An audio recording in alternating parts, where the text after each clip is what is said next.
Hello friends, स्वागत है आपका मेरे चैनल पे। और अभी हम लोग आ गए हैं चैप्टर 2 पे। बिजनेस स्टडीज़ का हम लोग सिलेबस ले रहे हैं। एनसीईआरटी की बुक क्लास 12th में सीबीएसई बोर्ड में लगी हुई होती है, उसका चैप्टर 2 का समरी ओवरव्यू ले रहे हैं।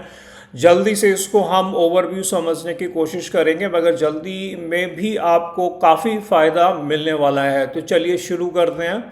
देखिए, प्रिंसिपल्स ऑफ मैनेजमेंट की बात होगी यहाँ पे। मींस मैनेजमेंट के क्या सिद्धांत हैं उसकी बात होने वाली है।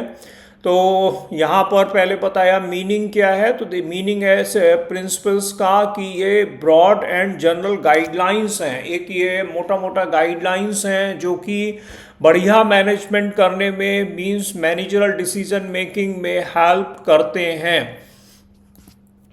अब यहाँ पर हम नेचर और कैरेक्टरिस्टिक्स की बात करते हैं। तो देखिए, जो भी मैनेजमेंट के प्रिंसिपल्स हैं वो कैसे हैं। यूनिवर्सल एप्लीकेबिलिटी मींस उसको हम बहुत सारी जगह पे, सारे ऑर्गेनाइजेशंस में, कई जगहों पे हम उसको अप्लाई कर सकते हैं। जनरल गाइडलाइंस हैं ये, बट ये मतलब ऐसा नहीं है कि बहुत हार्ड एंड फास्ट है, रिजिड है, बट फ्लेक्सिबल हैं। और प्रैक्टिस और एक्सपेरिमेंटेशन से बने हुए, ये आपको समझने की ज़रूरत है कि जो भी नियम बनाए गए, जो भी सिद्धांत बनाए गए, वो उसने बनाए जो कि कहीं काम कर रहा था, किसी ऑर्गेनाइजेशन में वो काम कर रहा था, वर्कशॉप में काम कर रहा था, और उसने ये देखा कि ऐसा करने से हम बेहतर तरीके से मैनेज कर सकते हैं। तब ये मैनेजमेंट के प्रिंसिपल्स बनाए गए। फ्लेक्सिबल मतलब कि हम इनको according to the requirement change कर सकते हैं। मेनली बिहेवियरल, ये ह्यूमन बिहेवियर से संबंधित है। बहुत इंपॉर्टेंट होता है ह्यूमन बिहेवियर को समझना, उसके साथ डील करना। और मुझे काफ़ी हद तक लगता है कि अगर हम ये कर लेते हैं तो काफ़ी हमारे सक्सेस होने के चांसेस हो जाते हैं। कॉज एंड इफेक्ट रिलेशनशिप की इसमें बात करी गई है। तो ऐसा करने से क्या होता है, ये कॉज एंड इफेक्ट रिलेशनशिप हो जाता है, उसके बेसिस पे है। कंटिंजेंट मीन सिचुएशन पे निर्धारित होते हैं, सिचुएशन के अकॉर्डिंग हम इनको बदल भी सकते हैं। और इम्पॉर्टेंस क्या है इन सिद्धांतों की। देखिए, एक तो ये मैनेजर को बताते हैं कि भाई किस तरीके से हमें बेटर वे में मैनेज करना है, यूजफुल इंसाइट्स देते हैं। और यूटिलाइजेशन हम रिसोर्सेज का ऑप्टिमम मींस बेस्ट पॉसिबल, ना बहुत कम ना बहुत ज़्यादा, मतलब बेस्ट पॉसिबल हम कर सकते हैं। साइंटिफिक डिसीजन मेकिंग देते हैं, इफेक्टिव एडमिनिस्ट्रेशन देते हैं। और एनवायरनमेंट में जो चेंज होता है उसके अकॉर्डिंग हमें प्रिपेयर करवाते हैं, हमारे ऑर्गेनाइजेशन को प्रिपेयर करवाते हैं। सोशल रिस्पॉन्सिबिलिटी के बारे में भी समझाते हैं और R&D के बारे में भी समझाते हैं। तो ये सारी चीज़ें काफ़ी हेल्पफुल रहती हैं। तो देखिए, जो बहुत इंपॉर्टेंट प्रिंसिपल्स आ रहे हैं वो हम पहला ले रहे हैं, उसमें फ़ेओल का प्रिंसिपल्स। फ़ेओल साहब ने क्या अपने सिद्धांत दिए हैं। हेनरी फ़ेओल एक फ्रेंच मैनेजमेंट थिंकर रहे और उन्होंने 14 प्रिंसिपल्स दिए हैं। तो सबसे पहला प्रिंसिपल आ रहा है डिवीज़न ऑफ वर्क। ये कहते हैं कि जब अगर हमें किसी से काम करवाना है तो काम को बांटो लोगों में, और वो उसी तरीके का काम करें जिससे कि वो बार बार करने से स्पेशलाइज्ड हो जाएंगे और वो बेटर वे में उसको कर पाएंगे। अथॉरिटी एंड रिस्पॉन्सिबिलिटी, मतलब अगर हम किसी को अथॉरिटी दे रहे हैं तो उसकी रिस्पॉन्सिबिलिटी भी होनी चाहिए। डिसिप्लिन जरूरी है ऑर्गेनाइजेशन में, मैनेजमेंट में। And unity of command, unity of command मतलब कि एक एम्प्लॉय जो है वो एक सुपरवाइजर से ऑर्डर रिसीव करेगा और उसके लिए ही वो रिस्पॉन्सिबल होगा, अकाउंटेबल होगा। Unity of direction means activities with the same objective should have one plan. तो जितनी भी एक्टिविटीज़ हो रही हैं वो सारे हमारे एक ऑब्जेक्टिव से निर्धारित होनी चाहिए।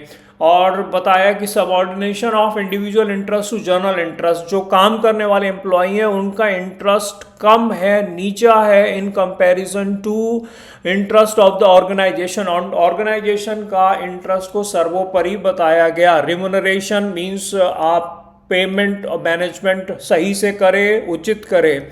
सेंट्रलाइजेशन एंड डिसेंट्रलाइजेशन में बैलेंस होना चाहिए।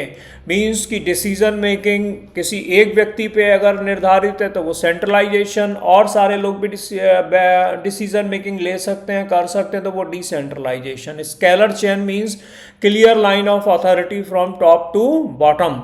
ऑर्डर होना चाहिए। ऑर्डर मीन्स कि right people and material in the right place, सही चीज़ों को सही जगह पर रखें, सही लोग को सही काम पे लगाएं। इक्विटी की बात है, मीन्स फेयर ट्रीटमेंट होना चाहिए, समानता होनी चाहिए। Stability of personnel means employ जल्दी जल्दी नौकरी छोड़ के ना जाएं, ऐसा हमें कोशिश करना चाहिए। इनिशिएटिव मीन्स हमें एनकरेज करना है एम्प्लॉयज़ को कि वो नया काम करने के उत्सुक रहें, आगे बढ़ के काम करें। एस्पिरेट डी कॉर्प्स मीन्स हमें टीम स्पिरिट को प्रमोट करना है। तो देखिए ये जो 14 प्रिंसिपल हैं, मुझे तो लगता है कि ये बहुत ज़्यादा इम्पॉर्टेंट हैं। अगर मान लीजिए आप अभी स्टूडेंट हैं, चाहे आप MBA कर रहे हो, BBA कर रहे हो, BCom कर रहे हो, आने वाले समय में कर रहे हो, या आप किसी भी स्ट्रीम में जाएं, आप CA बने, CS बने, ये फंडामेंटल रहने वाले हैं सब। आपके घर में बिजनेस होता है, आप वहाँ पर इनको लगा के देखिए। आप में के घर में मैनेजमेंट कोई भी चीज़ का हो रहा है, वहाँ पर भी आप इन चीज़ को लगा कर देख सकते हैं। अब हम टेलर की बात करते हैं, तो टेलर ने साइंटिफिक मैनेजमेंट दिया और इन्होंने ये बताया कि इसमें साइंटिफिक मैनेजमेंट होना चाहिए। मीन्स हमें तौर तरीकों से, सिस्टमेटिक वे में, रूल्स रेगुलेशन से काम करना चाहिए। तो ये बताया कि भाई मैनेजमेंट जो है वो साइंस है, रूल ऑफ थंब नहीं है। मतलब कि हमें रूल्स रेगुलेशन के अकॉर्डिंग काम करना है, मन माफिक काम नहीं करना है। हार्मोनी मीन्स आपस में लोगों को मिलजुल कर रहना है, एम्प्लॉयज़ को, मैनेजर को मिलजुल कर रहना है। आपस में डिस्कॉर्ड नहीं होना चाहिए, मनमुटाव नहीं होना चाहिए। कोऑपरेशन की बात करी गई, इंडिविजुअलिज्म की नहीं करी गई। ऐसा नहीं है कि हम किसी एक इंडिविजुअल एम्प्लॉयज़ के बारे में ही केवल सोचते रहेंगे, ऐसा नहीं है। अपने बारे में सोचते रहेंगे, ऐसा नहीं है। हमें आपस में मिलजुल कर आगे बढ़ना है, डिपार्टमेंट को आगे बढ़ाना है और ओवरऑल ऑर्गेनाइजेशन को आगे बढ़ाना है।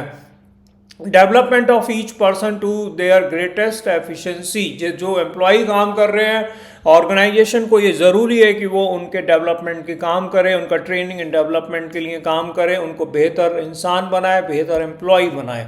And technique of scientific management की बात करी गई तो फंक्शनल फोरमैनशिप है। मीन्स जो लोग सुपरवाइज़र हैं वो भी स्पेशलाइज्ड होने चाहिए। Standardisation and simplification of the work को हम आसान तरीक़ों से करने की कोशिश करें, ऐसा प्रोसेस डेवलप करें और उस प्रोसेस को लगभग एक समान बनाएं जिससे कि स्टैंडर्डाइजेशन हो सके। ये वर्क स्टडी टेक्निक उन्होंने बताया कि बहुत सारे हमें और स्टडी करना है इस तरीके से, जैसे टाइम स्टडी है, मोशन स्टडी है, फटीग स्टडी है, मेथड स्टडी है।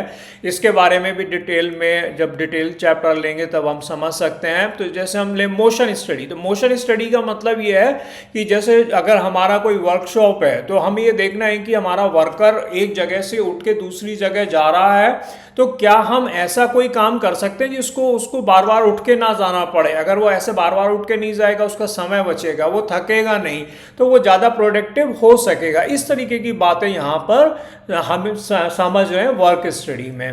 डिफरेंशियल पीस वेज मैनेजमेंट, और ये कहा कि भाई हमें प्रोडक्टिविटी जितना जिस एम्प्लॉई का हो उसके अकॉर्डिंग उसको हमें वेज देना चाहिए। तो ये लगभग 8.5 मिनट में हमारा चैप्टर समरी हो गया। तो मुझे लगता है कि काफ़ी इंपॉर्टेंट चीज़ें हमने समराइज्ड वे में समझ ली और इसको आप बार बार देखिए, ये याद हो जाएंगी आपको, एग्ज़ाम में बहुत हेल्पफुल होने वाली हैं और लाइफ में भी बहुत हेल्पफुल होने वाली हैं। कमेंट बॉक्स में लिख के ज़रूर बताइए आपको कैसा लग रहा है। मैं कोशिश कर रहा हूँ कि समरी ओवरव्यू से भी स्टूडेंट्स का फ़ायदा हो। डिटेल तो हम जब लेंगे तो लेंगे, मगर उससे पहले मुझे लगता है कि समरी ओवरव्यू बहुत हेल्पफुल रहता है। Thank you so much.